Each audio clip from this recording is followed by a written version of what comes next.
Well, it's all or nothing now. 8 seconds to go. Third down.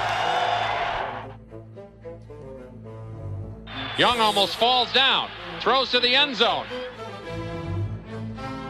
Owens! Owens! Owens! Owens! Owens! Caught it! He caught it! He caught it! He caught it! 25 yards! Touchdown pass! Terrell Owens! He hasn't held on to anything, including his fingers, all day, and he makes the winning touchdown catch somehow, some way. Owens right down the middle. The coverage was there. The ball had to be perfect. It was. He caught it. Niners will win it. Niners will win it. And who would ever believe such a thing could occur? San Francisco 30, Green Bay 27.